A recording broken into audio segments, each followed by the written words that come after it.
कल्पनाज cooking कॉर्नरमध्ये आपलं सर्वांचं खूप खूप स्वागत। आज मी बनवणार आहे चुरमुऱ्याचे लाडू। सध्या हिवाळा आहे, संक्रांत जवळ आली आहे, म्हणून चुरमुऱ्याचे लाडू कसं करायचं ते बघूयात। चुरमुऱ्याचे लाडू मुलांना खूप आवडतात। हे लाडू फक्त 5 ते 10 मिनिटांमध्ये तयार होतात। चला तर मग कृतीकडे वळू। चुरमुऱ्याचे लाडू करण्यासाठी मी इथे कपाने मोजून 3 कप चुरमुरे घेणार आहे। गॅस चालू करून गॅसवर कढई ठेवून घ्यायची आहे। कढई चांगली गरम झाली की त्याच्यामध्ये आपल्याला मोजून 3 कप चुरमुरे घालायचे आहेत। चुरमुरे चांगलं हलवत राहायचं आहे सतत, कारण खाली डागले जाणार नाहीत।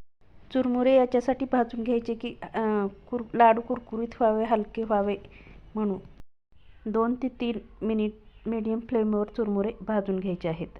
चुरमुरे चांगले भाजलेत का ते बघू शकता। हातावर चुरमुरे चांगले चुरा झालेले आहेत। चुरमुरे चांगले भाजले आहेत, कुरकुरीत झालेत। आता ते आपण एका प्लेटमध्ये काढून घ्यायचे आहेत। आता आपल्याला गूळ बारीक करून घ्यायचा आहे। गूळ एकदम दगडाने फोडून घ्यायचा नाही, तर चाकूने बारीक बारीक पातळ चिरून घ्यायचा आहे। जेवढा गूळ पाहिजे तेवढा गूळ आपण बारीक चिरून घेणार आहोत। जर जास्त गूळ उरला तर तो खराब होतो, म्हणून जेवढा पाहिजे तेवढाच गूळ बारीक करायचा। गूळ बारीक चिरून घेतल्यामुळे कढईमध्ये लवकर वितळतो आणि लवकर पाक तयार होतो। तुम्ही कोणताही गूळ वापरू शकता, चिक्कीचा किंवा हे अशीच ढेप असलेला। गूळ बारीक चिरून झालेला आहे। आता तो आपण कपाने मोजून घ्यायचा आहे। 3 कप चुरमुऱ्यासाठी इथे आपण 1 कप गूळ घेणार आहोत।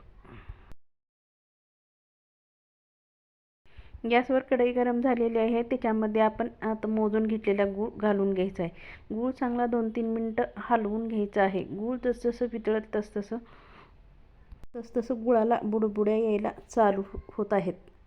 गुळामध्ये 1 ते 2 चमचे तूप घालून घ्यायचं आहे। तुपामुळे गुळाला चकाकी येते आणि लाडूसुद्धा छान होतात, लाडूला चव चांगली येते।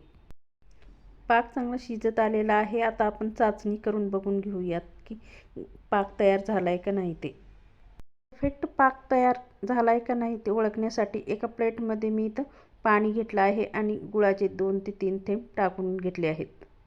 गूळ पाण्यात टाकल्यावर ते पसरू नये किंवा त्याची तार तुटू नये, असं कट्टमन आवाज यावा। तुम्ही बघू शकता कढईमध्ये पाकाला भरपूर बुडबुड्या येत आहेत आणि पाक हलका हलका झालेला आहे, शिजून जाळी जाळी झाला आहे। तो पाक परफेक्ट असा तयार झाला आहे। पाक तयार झाला आहे। आता आपण त्याच्यामध्ये चुरमुरे घालून घ्यायचे आहेत। चुरमुरे घातल्यानंतर गॅस लगेच बंद करून घ्यायचा आहे आणि व्यवस्थित मिक्स करून घ्यायचं आहे। चुरमुरे चांगले हलवायचे आहेत, कारण पूर्ण चुरमुऱ्यांना पाक लागला पाहिजे आणि मिक्स झाले पाहिजेत। पाक चांगला मिक्स झाल्यानंतर आपल्याला चुरमुऱ्याचे लाडू वळून घ्यायचे आहेत।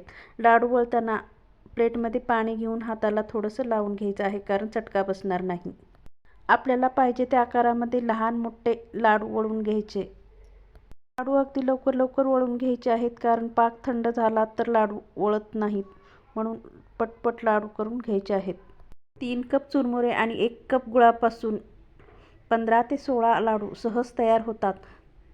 रेसिपी करायला खूप सोपी आहे, कमी वेळेत तयार होतात, कमी साहित्य लागते आणि हे लाडू एकदम भारी लागतात, खायला खूप मजा येते। फक्त 2 साहित्यामध्ये हे लाडू तयार होतात। मुलांना मधल्या वेळेत छोटी सुट्टी असल्यावर हे लाडू खायला द्यायला नक्की करून ठेवा। मुलांना हे लाडू खूप आवडतात। लहान मुलंच काय, मोठ्यांना सुद्धा हे लाडू खूप आवडतील। तुम्ही एक वेळेस नक्की ट्राय करा। चॅनलवर नवीन असाल तर व्हिडिओला लाईक, शेअर आणि सबस्क्राईब करायला विसरू नका। पुन्हा भेटू असेच एका नवीन रेसिपीसोबत। तोपर्यंत मस्त राहा, स्वस्त राहा।